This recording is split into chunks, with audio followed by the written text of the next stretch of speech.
Good morning, everybody.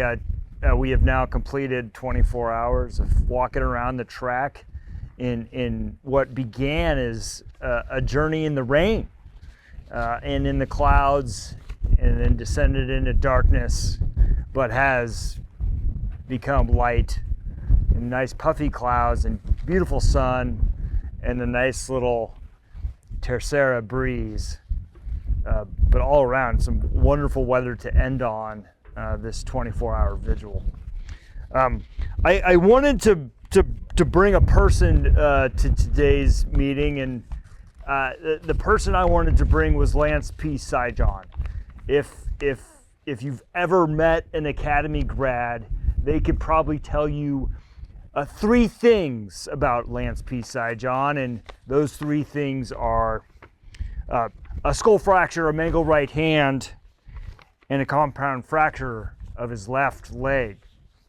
And the reason they can tell you those three things is because as freshman year goes, you know, any upperclassman can ask you any set of questions to test your knowledge.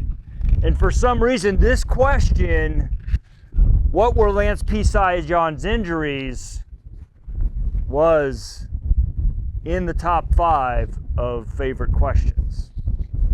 And you kind of go, well, what did that have to do with officer training? What did that have to do with developing an airman, right?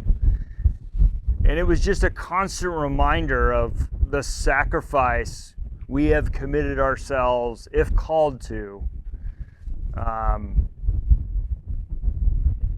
the heroes that have come before us, right? Lance P. Sijon is the honoree for our annual leadership award, and he was a prisoner of war at the Hanoi Hilton, which is one of the conflicts that really gave birth to the POW MIA movement, right? The Vietnam conflict, right? And so I always reflect on a skull fracture, a mangled right hand, and a compound fracture of his left leg, right, in the story of Lance P. Sijon, as the prisoner of war story that we're all asked to kind of carry in our hearts. And it's kind of that inspiration, right, for us to commit ourselves to being there and persevering, if that is indeed what our duty is called upon, and that is of fulfillment that we are called upon to fulfill and called upon to commit to.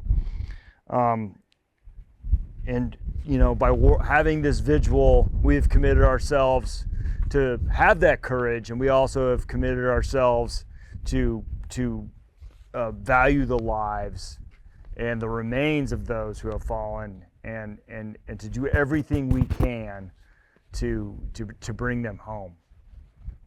We are inspired by you and your team that has committed to this vigil and to bring this opportunity to us. I shared with the HAS commander. I was just meeting with him before this. I actually gave him my POW MIA patch, and I was kind of able to tell the POW MIA story with him, so we could bond as warriors, right, who have an ethos and a commitment of courage. So thank you so much for your commitment of courage and being out there to bring this to us. We all, in our own way, with the stories that have come near dear to us, have grown in our courage because you guys have committed to reminding us of our commitment and those who have come before us. So thank you.